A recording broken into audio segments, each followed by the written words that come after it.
PennDOT was going to build an expressway along Vine Street. The plans for the Vine Street Expressway showed that the government required the taking of the Holy Redeemer Church, not the school, but just his church. And the highway would be at least twice as wide as what it is now. When we heard that,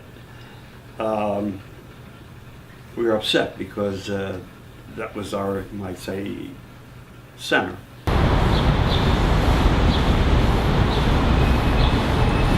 Because I lived on the east side of 9th Street and we were going to lose our homes and businesses, and then my children who were attending the Holy Redeemer Church and school, if we were to lose that, there would really be not a community.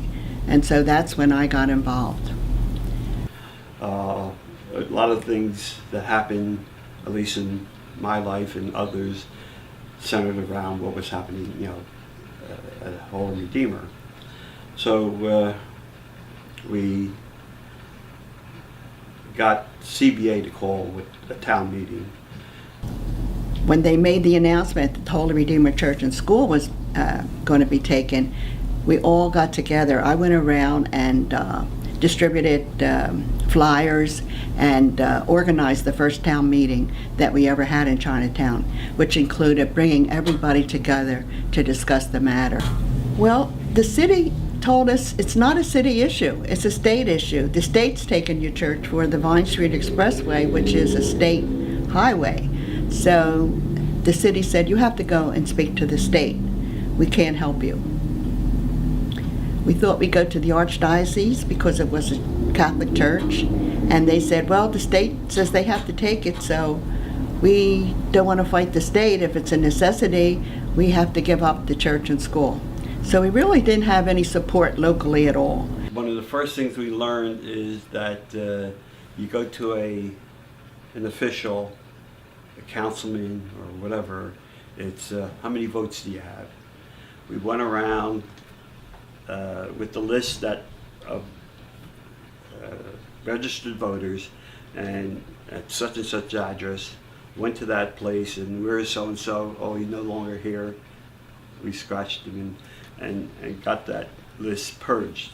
Then at the same time, we got our people who were interested in registering to vote. So that was one tactic that we used to strengthen our voice.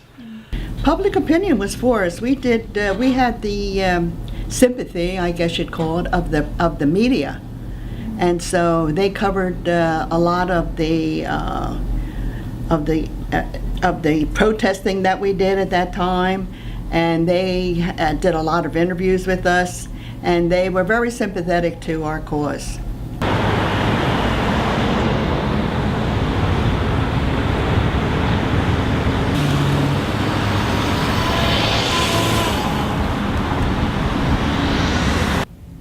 The demolition company knew, that we were protesting anything, so they started really early. And I remember my sister and a friend of hers, the mom of one of my friends, Kevin, she called me about 7:30 because she was on her way to work and I was still sleeping. It was in the summer. So she called and she says, there's a demolition crew right at 10th and Vine, and they're getting ready to knock part of this building down. It was Colonial Electric Supply Company right at 10th and Vine. And they had probably knocked down pretty much half of it. So I don't know what time they started, probably about 4:35 in the morning. So my sister woke me up, and Kevin's mom woke him up, and we were the first two to, we didn't know what to do at that point. We saw the bulldozer coming and everything.